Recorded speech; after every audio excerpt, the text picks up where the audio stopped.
என்ன கோவாலு, ரொம்ப ஹாப்பியாக இருக்க, என்னாச்சு?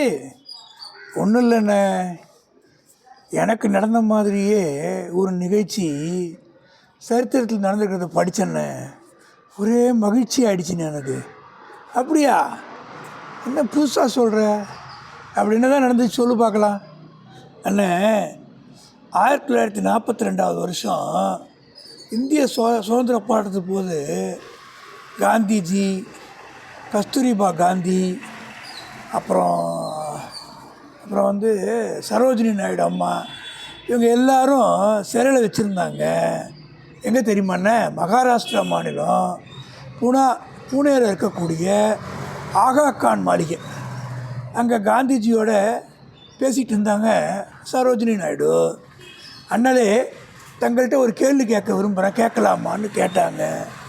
காந்தி வந்து தாராளமாக கேளுங்க அப்படின்னாரு.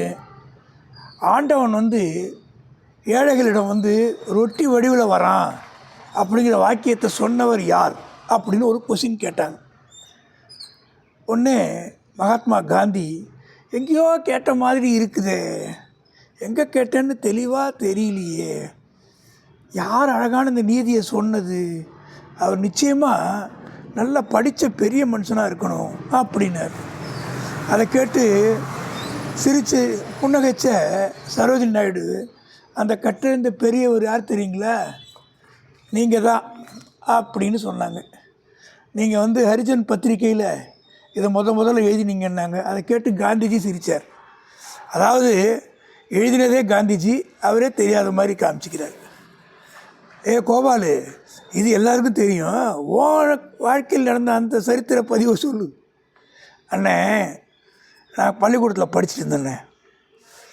ஒரு நாள் பள்ளிக்கூடத்துலேருந்து வீட்டுக்கு போயிட்டு இருந்தேண்ணே. போகிற வழியில் தலைமை ஆசிரியர் வீடு. அவர் என்னை கூப்பிட்டார், டா இங்கே வாடா அப்படின்னாரு. கிட்டே போய் நின்னேன். ஏடா நோட்டீஸ் போர்டு பார்த்தியாடான்னு கேட்டார். பார்த்தேன் சார்ண்ணே. என்னடா அதில் எழுதியிருக்கு அப்படின்னாரு. நான் அவர்கிட்ட விளக்கமாக சொன்னேன்.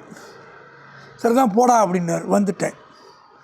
நான் யோசித்து பார்த்தேண்ணே, அந்த நோட்டீஸ் போர்டில் போட்டது அவர் தான், அதில் கையெழுத்து போட்டது அவர் தான். அவருக்கு தெரியாது அங்கே இருக்குது, என்னை கேட்டு அவர் தெரிஞ்சுக்கிறார். இப்போ பாருங்கள், தெரிஞ்சவரே தெரியாத மாதிரி காமிச்சிக்கிறாருல்ல, எப்படி மகாத்மா காந்தி காமிச்சாரோ அப்போ ரெண்டு வரலாற்றில் அது வந்த மாதிரி இங்கே வந்திருக்கு பாருங்க. என்னென்ன கோவாலு, நீ சொல்கிறது கரெக்டு தான்டா. அதுக்கு தான்டா எல்லா விஷயத்தையும் எப்பவும் பேசக்கூடாதுன்றது. திருக்குறள் ஒரு பாட்டு இருக்குடா. என்ன பாட்டு தெரியுமா? காதல் அறியாமை உயிர்ப்பின் ஏதிலார் நூல். நல்லா கவனி. காதல் அறியாமை உயிர்ப்பின் ஏதிலார் நூல். காதல்னா ரகசியம். உனக்கு தெரிஞ்ச ஒரு ரகசியத்தை நீ வெளியில் சொல்லாமல் இருந்தன்னா உன்னால் எதிரிகளால் ஈஸியாக ஜெயிக்க முடியாது அப்படிங்கிறதா அது கருத்து. அறியாமல் உயிர்ப்புனா தெரியாமல் வச்சுக்கிறது. ஏதிலார் நூல். ஏதிலார்னா விரோதிகள். வார்த்தைகளை வந்து நம்ம கவனமாக தேவைக்கு அதிகமாக பேசாமல் இருந்து நம்முடைய திட்டங்கள் எதுவுமே வெளியில் தெரியாமல் இருந்ததுன்னா நம்மளை எதிரிகள் வந்து எளிதாக ஜெயிக்க முடியாதுன்னு சொல்லியிருக்கார். அதனால் தெரிஞ்சதெல்லாம் பேசணும், பார்த்ததெல்லாம் பேசணும்னு நினைக்காம மிக மிக அவசியமானது வரைக்கும் தான் பேசணும். கோபாலு, புரியுதா? அண்ணா நல்ல பாடம் கற்றுக்கிட்டேண்ணே. நன்றிண்ணே.